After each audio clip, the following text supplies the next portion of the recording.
Hello students, class 9 physics में chapter 1 है विज्ञान और मापन, साइंस एंड मेजरमेंट। तो हमें इस अध्याय में क्या पढ़ना है? हमें पढ़ना है विज्ञान की परिभाषा सबसे पहले, और मेजरमेंट यानी मेजरमेंट की परिभाषा क्या होती है। मेजरमेंट यानी मापन की जितनी पद्धतियाँ होती हैं सबके बारे में अध्ययन करना है। जैसे कुछ पद्धतियाँ हैं एसआई मात्रक, foot pound second FPS, centimetre gram second CGS, metre gram second MKS. ठीक है, इन तमाम हमें मापन की पद्धतियों को अध्ययन करना है। तो आपको काफ़ी ध्यान से समझना है, हम प्रत्येक लाइन को काफ़ी अच्छे से समझते हुए आगे बढ़ेंगे। तो चलिए वीडियो को प्रारंभ करते हैं। विज्ञान की परिभाषा सावधानीपूर्वक और क्रमबद्ध तरीके से किए गए प्रयोगों और परीक्षणों द्वारा प्राप्त ज्ञान को ही विज्ञान कहते हैं। क्या समझ में आया? काफ़ी सावधानीपूर्वक, काफ़ी केयरफुल और सिस्टमेटिक तरीके से जो एक्सपेरिमेंट किए जाते हैं, जो प्रयोग किए जाते हैं, ठीक है, और जो रिजल्ट प्राप्त करते हैं, जो आउटकम प्राप्त करते हैं, उसी को हम विज्ञान कहते हैं। चाहे वैज्ञानिकों द्वारा किए गए जाने वाले प्रयोगों की बात की जाए, वो भी एक सिस्टमेटिक और काफ़ी सावधानीपूर्वक ही वो क्या करते हैं, खोज करते हैं, शोध करते हैं, तभी वो रिजल्ट प्राप्त करते हैं। ठीक है, और व्यवहारिक जीवन में चाहे हम प्रयोगशालाओं में, लैब में कुछ प्रयोग करें, कुछ एक्सपेरिमेंट करें, तो हम भी क्या करते हैं, काफ़ी सावधानीपूर्वक और एक नियम के अनुसार ही करते हैं।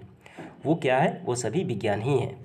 विज्ञान की दो मुख्य शाखाएं होती हैं, कौन सी? भौतिक विज्ञान और जीव विज्ञान। केमिस्ट्री जो है, रसायन शास्त्र, वो भौतिक विज्ञान से ही अलग हुआ है। ठीक है, ये समझ में आ गया। भौतिक विज्ञान यानी फिजिकल साइंस का संबंध निर्जीव पदार्थों और उससे संबंधित घटनाओं से होता है, जिसमें जीवन यानी जान नहीं होता है। जबकि जीव विज्ञान का संबंध यानी लाइफ साइंस कहा जाता है, इसका संबंध कैसे है? सजीव पदार्थों से, जिसमें जान होता है, जीवन होता है, उससे संबंधित है। भौतिक विज्ञान की भी दो शाखाएं हैं, कौन सी हैं? भौतिकी फिजिक्स और दूसरा केमिस्ट्री यानी रसायन शास्त्र। और इस जीव विज्ञान की भी दो शाखाएं होती हैं, कौन सी होती हैं? जीव विज्ञान की दो शाखाएं हैं, पेड़ पौधे से संबंधित जो विज्ञान होता है, जिसमें हम अध्ययन करते हैं, वो वनस्पति शास्त्र यानी बॉटनी कहा जाता है। और जीव जंतुओं से संबंधित जो विज्ञान होता है उसे प्राणी विज्ञान यानी जूलॉजी कहा जाता है। ये समझ में आ गया आपको पूरा? किसी वैज्ञानिक को काम करने के तरीके अर्थात वैज्ञानिक विधि, साइंटिफिक मेथड, 5 अंग हैं। यानी कोई वैज्ञानिक किस तरीके से वो कार्य करता है, खोज करता है, अपने कामों को अंजाम देता है, वो 5 तरीके हैं। कौन से तरीके हैं? यहाँ पे समझिए। घटनाओं का सावधानीपूर्वक प्रेक्षण करना, वो किसी घटनाओं को सावधानीपूर्वक प्रेक्षण करते हैं। जैसे कोविड-19 का टीका का खोज करना हो अगर वैज्ञानिकों को, ठीक है, तो वो क्या करते हैं, पहले वो खोज करते हैं कि कैसे ये वायरस कहाँ से आया, कैसे हुआ, कैसे फैल रहा है। ठीक है, दूसरा है संभावित कारणों का अनुमान लगाना। कोई भी खोज करना हो तो उस चीज़ का कारण वो ढूंढते हैं वैज्ञानिक। ठीक है, परीक्षणों और प्रयोगों, जो एक्सपेरिमेंट करते हैं उसके कारण की जांच करते हैं। जो कारण वो ढूंढते हैं उस कारणों का भी परीक्षण और प्रयोगों द्वारा जांच करते हैं, टेस्ट करते हैं। जांच के आधार पर वो निष्कर्ष पर पहुंचते हैं और आवश्यकता अनुसार विचारों और सोच में अपरिहार्य परिवर्तन भी वो करते हैं। ठीक है, तो इस 5 तरीके से वैज्ञानिक कार्य करते हैं। अब यहाँ पे देखिए, वैज्ञानिक किसी एक राष्ट्र का वो नहीं होता, वो समस्त मानव जाति के होते हैं। चाहे वो कोविड-19 के टीके की खोज की बात की जाए, अगर खोज हो जाता है तो पूरे मानव जाति के लिए वो लाभदायक है। विज्ञान एक निरंतर चलने वाली मानवीय प्रक्रिया है। महान वैज्ञानिक अल्बर्ट आइंस्टीन ने ठीक कहा है। तो आइंस्टीन के यहाँ पे विचार दिए गए हैं, वो आपको पढ़ना है। इसके बाद देखिए, विज्ञान की परिभाषा तो ख़त्म हुई। अब इसके बाद मापन के बारे में पढ़ना है। मेजरमेंट क्या है वो हम प्रारंभ करेंगे। देखिए क्या है, विज्ञान मापन पर आधारित है। विज्ञान किस पे आधारित है? वो मापन पर ही आधारित है, मापे जाने की प्रक्रिया पर भी आधारित है। किसी भी राशि क्वांटिटी की माप के लिए कुछ मानक मापकों की आवश्यकता होती है। इसी मानक को हम राशि को क्या कहते हैं? मात्रक यानी यूनिट कहते हैं। क्या है? देखिए पढ़ते हैं हम लोग। देखिए आगे, किसी राशि का परिमाण यानी मैग्नीफिट्यूड उसके मात्रक के साथ तुलना करके ज्ञात किया जाता है। यहाँ पे ध्यान देना है आपको, यहाँ ध्यान देना है। परिमाण का मतलब क्या होता है? किसी राशि का संख्यात्मक मान होता है, वो वैल्यू होता है। ठीक है, मैग्नीट्यूड उसे कहा जाता है। और परिणाम जो है अलग चीज़ें, वो रिजल्ट होता है। उदाहरण के लिए हम देखेंगे यहाँ पे, जब हम कहते हैं कि किसी टेबल की लंबाई कितना है? 2 मीटर है, इसका अर्थ क्या हुआ? इसका अर्थ हुआ कि 2 मीटर स्केल से एक सिरे से दूसरे सिरे जोड़ेंगे उस टेबल की लंबाई की वो बराबर होगा। ठीक है, और यहाँ पे देखिए यानी 2 मीटर 2 × 1। यहाँ पे देखिए इस प्रकार किसी राशि के परिमाण की पूर्ण विवरण यानी अच्छे से विवरण के लिए, जानकारी के लिए निम्नलिखित 2 बातों का ज्ञान आवश्यक। कौन सी 2 बातें हैं? एक मात्रक जिसमें राशि को व्यक्त किया जाता है, और एक संख्यात्मक मान, ये बताता है दी गई राशि उस मात्रक में कितनी बार शामिल है। ठीक है, क्या समझ में आया? देखिए अगर यहाँ पे टेबल की बात की गई है, टेबल की लंबाई 2 मीटर है, 2 मीटर है, 2 मीटर, तो 2 क्या हो गया? 2 संख्यात्मक मान हो गया। ठीक है, और ये मीटर क्या हो गया? उस राशि का मात्रक हो गया। ठीक है, यानी किसी राशि को पूर्ण व्यक्त करने के लिए दोनों मान चाहिए, संख्यात्मक मान भी चाहिए और ये मीटर चाहिए। आइए एक और उदाहरण हम ले लेते हैं। मान लीजिए कि दिल्ली से पटना, यानी पटना से दिल्ली की दूरी कितनी है? 3000 किलोमीटर है। ठीक है, तो 3000 किलोमीटर है। मान लीजिए कोई व्यक्ति से पूछे पटना से दिल्ली की दूरी कितनी है, वो कहे 3000। क्या समझ में आया? 3000 किलोमीटर है, मीटर है, वो स्पष्ट नहीं होगा। अगर वो बोले सिर्फ किलोमीटर, कितना किलोमीटर, तो भी स्पष्ट नहीं होगा। तो दोनों आपको बताना होगा, ये संख्यात्मक मान भी बताना होगा और ये उस राशि में जो व्यक्त किया गया मात्रक है किलोमीटर यानी दूरी का, वो भी बताना होगा। ठीक है, ये समझ में आ गया? दोनों को बताने से ये स्पष्ट ये हो जाता है। तो ये आपका क्लियर हो गया। अब इसके बाद देखिए भौतिक राशियाँ। भौतिक राशियाँ क्या होती हैं? भौतिकी के नियम को जिन पदों में, जिन टर्म्स में व्यक्त करते हैं, प्रेजेंट करते हैं, उसे भौतिक राशियाँ कहा जाता है, फिजिकल क्वांटिटीज़ कहते हैं। जैसे लंबाई, द्रव्यमान, समय, बल, वेग, ठीक है, ऊर्जा, वेग, ये सारी क्या है? भौतिक राशियाँ हैं। ठीक है, तो भौतिक राशियाँ 2 प्रकार की होती हैं। कौन सी होती हैं? आधारी राशियाँ, व्युत्पन्न राशियाँ। ठीक है, तो ये सारी जो भौतिक राशियाँ हैं कितने प्रकार की होती हैं? 2 प्रकार की होती, एक आधारी राशियाँ और एक व्युत्पन्न राशियाँ। आधारी राशियाँ क्या होती हैं? परिभाषा देखिए, राशियाँ हैं जो स्वतंत्र होती हैं, किसी पे डिपेंड नहीं होती, जैसे लंबाई, द्रव्यमान, समय इत्यादि। इनको व्यक्त करने के लिए ये स्वयं से ये व्यक्त होती हैं, किसी पे डिपेंड नहीं होती। ये 7 होती हैं। कितनी होती हैं? 7 होती हैं। आइए देखते हैं आधारी राशियों को। तो ये रहा टोटल 7 आधारी राशियाँ, इनको आपको याद रखना है। और ये है आधारी मात्रक। आधारी राशि के मात्रक को आधारी मात्रक कहा जाता है, ये आपको ध्यान रखना है। ये 7 होते हैं, ये किसी पे डिपेंड नहीं होते हैं। अब ये दूसरी राशियाँ, वन राशियाँ, ये वे राशियाँ हैं जो आधारी राशियों के पदों में व्यक्त की जाती हैं। ठीक है, व्यक्त की जाती हैं, वो व्युत्पन्न राशियाँ कही जाती हैं। जैसे क्षेत्रफल, आयतन, बल, कार्य, ऊर्जा इत्यादि। ठीक है, जैसे क्षेत्रफल निकालना हो, लंबाई इंटू चौड़ाई, तो हमें आधारी राशियों पे डिपेंड होना पड़ेगा। ठीक है, लंबाई का मात्रक क्या है? वो मीटर ही है। आयतन निकालना हो, चाहे बल निकालना हो, तो उसके लिए हमें आधारी राशियों पे डिपेंड होना पड़ेगा। ठीक है, अब इसके बाद काफ़ी महत्वपूर्ण बिंदु, मात्रकों की पद्धतियाँ। आधारी राशि के मात्रक को क्या कहते हैं? आधारी मात्रक कहा जाता है। और व्युत्पन्न राशि के मात्रक को क्या कहा जाता है? व्युत्पन्न मात्रक कहा जाता है। आइए इसको समझ लेते हैं। तो यहाँ पे देखिए, आधारी मात्रक वह मात्रक जो किसी अन्य मात्रकों पर निर्भर नहीं करता, उसे आधारी मात्रक कहा जाता है। तो ये क्या है? लंबाई, द्रव्यमान और समय, ये क्या है? ये आधारी राशि हैं। तो आधारी राशि के जो मात्रक होंगे उसे क्या कहा जाएगा? आधारी मात्रक कहा जाएगा। लंबाई का क्या होता है? लंबाई का होता है मीटर। द्रव्यमान का क्या होता है? केजी। समय का क्या होता है? सेकंड होता है। ठीक है, आधारी राशि और ये आधारी मात्रक, समझ में आ गया। और ये किसी पे डिपेंड नहीं होते। इसके बाद है व्युत्पन्न मात्रक, वे मात्रक जो आधारी मात्रकों पर निर्भर करता है। ठीक है, अर्थात इससे आधारी मात्रकों की सहायता से व्यक्त किया जाता है, इसे व्युत्पन्न मात्रक कहा जाता है। ठीक है, तो आयतन क्या है? आयतन और क्षेत्रफल ये व्युत्पन्न राशि है। ठीक है, आयतन क्षेत्रफल क्या है? ये व्युत्पन्न राशि है। ये मूल राशियाँ, आधारी राशियाँ नहीं हैं। जैसा कि यहाँ पे हमने देखा है व्युत्पन्न राशियाँ, जिसमें शामिल है क्षेत्रफल, आयतन, बल। ठीक है, तो ये क्या है? व्युत्पन्न राशियाँ हैं और इनके मात्रक कहे जाएंगे व्युत्पन्न मात्रक। तो अभी हमने क्या समझा? वे मात्रक जो आधारी मात्रकों के निर्भर करते हैं। ठीक है, जैसे देखिए आयतन, तो आयतन का फॉर्मूला क्या होता है? आयतन का होता है लंबाई चौड़ाई इंटू ऊंचाई। ठीक है, तो लंबाई को किस में व्यक्त करते हैं? मीटर में करते हैं। ठीक है, और चौड़ाई को किस में? इसको भी मीटर में, ऊंचाई को इसको भी मीटर में।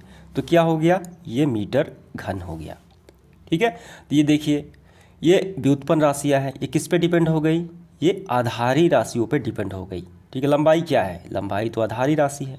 ठीक है, तो हम आधारी राशियों के मात्रकों पे ये डिपेंड हो गई। समझ में आ गया? क्षेत्रफल क्या है? क्षेत्रफल का होता है लंबाई इंटू चौड़ाई। ठीक है, तो लंबाई का क्या होता है? मीटर होता है, चौड़ाई का भी मीटर होता है, तो ये मीटर स्क्वायर हो गया। ये हो गई व्युत्पन्न राशियाँ और ये हो गई इनके मात्रक यानी व्युत्पन्न मात्रक। समझ में आ गया? ये डिपेंड किस पे है? ये आधारी मात्रकों पर ये डिपेंड है।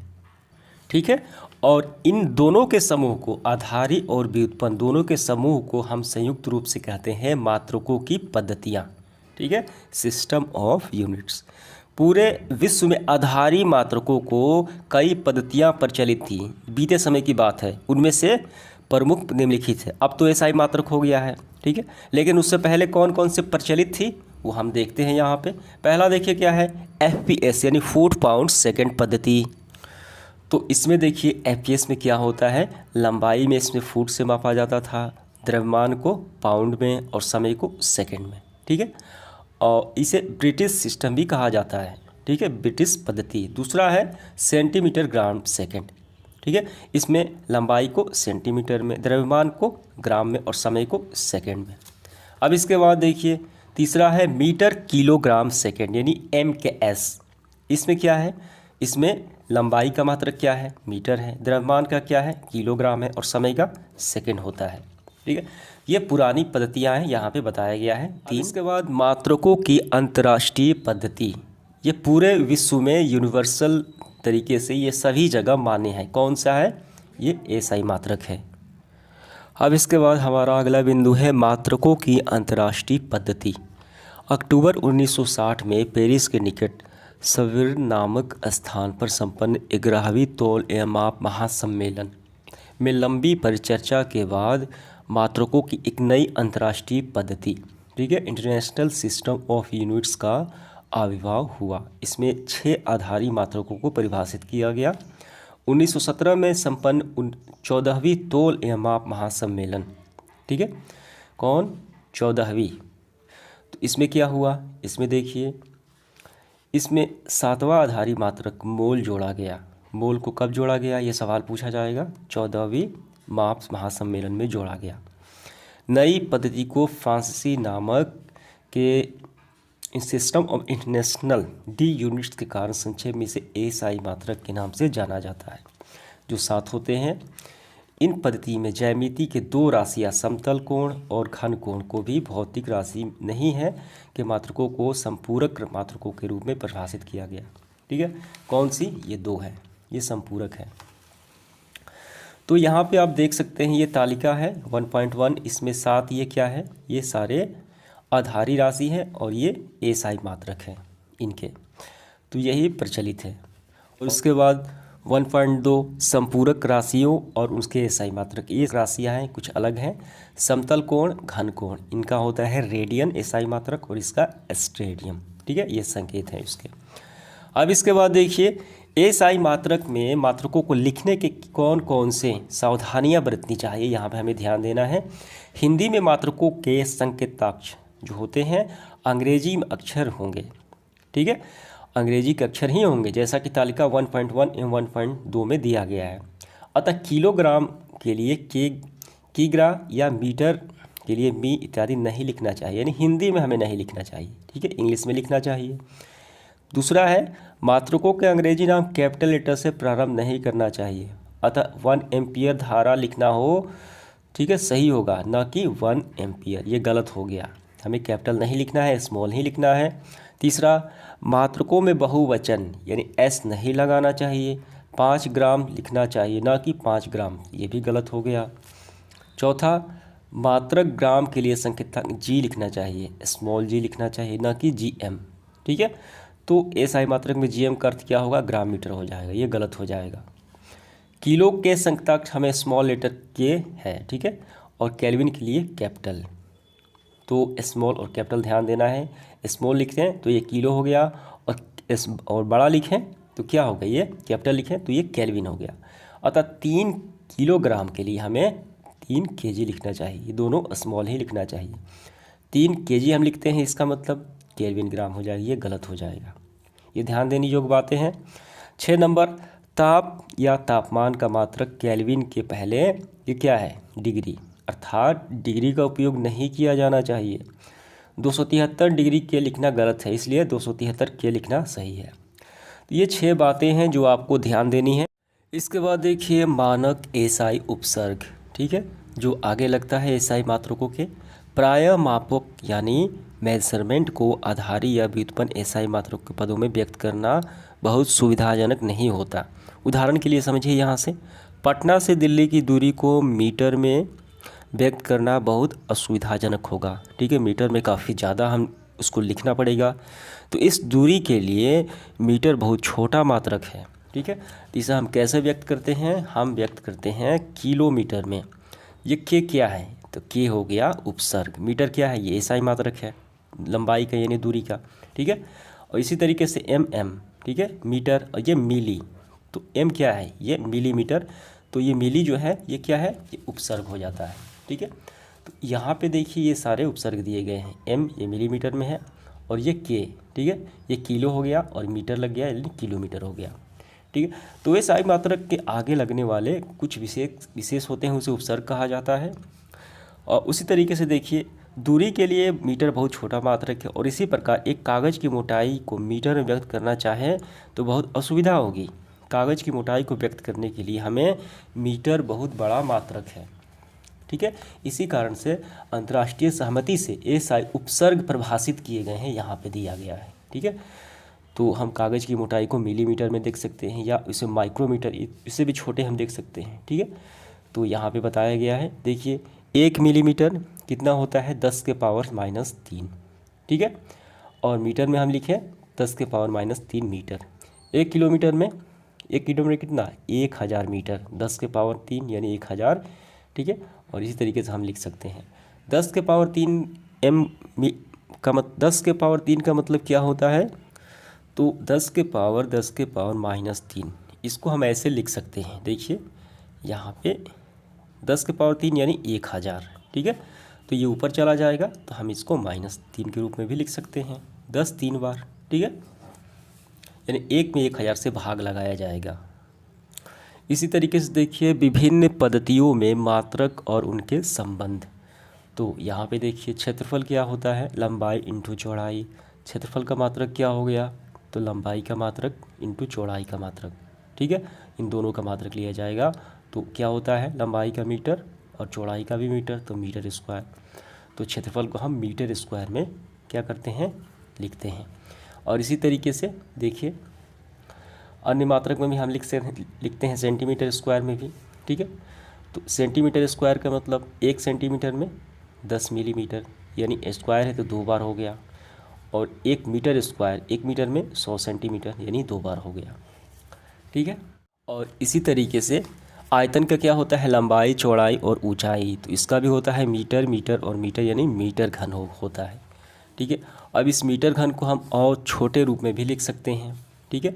1 सेंटीमीटर घन, मीटर घन, लीटर में भी देखिए 1 मीटर घन, इस तरीके से। अब तीसरा है घनत्व। घनत्व का क्या होता है, द्रव्यमान बटे आयतन। तो द्रव्यमान का मात्रक किलोग्राम और आयतन का मात्रक मीटर घन हो गया, ठीक है। तो केजी बटे मीटर घन, इस तरीके से व्यक्त, और ये ऊपर जाएगा तो माइनस में होगा, तो इस तरीके से हम लिख लेंगे, ठीक है। तो यहाँ पर भी उसको आदर के लिए संकेतों को लिया गया है, ठीक है। एसआई मात्रक किसका होता है, बल का, न्यूटन होता है तो एन लिखा जाता है, ठीक है। और ऊर्जा का क्या होता है, जूल होता है, उस संक्षेप में जे लिखा जाता है, तो न्यूटन के लिए ये एन, ठीक है।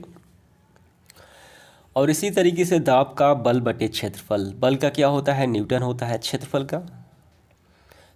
का होता है यहाँ पे मीटर स्क्वायर, ठीक है, वर्ग मीटर स्क्वायर हम इसको लिख सकते हैं, ठीक है। तो ऐसे हम लिखेंगे, ठीक है, न्यूटन बटे न्यूटन मीटर स्क्वायर। इसके बाद देखिए वायुमंडलीय दाब, तो इतना होता है।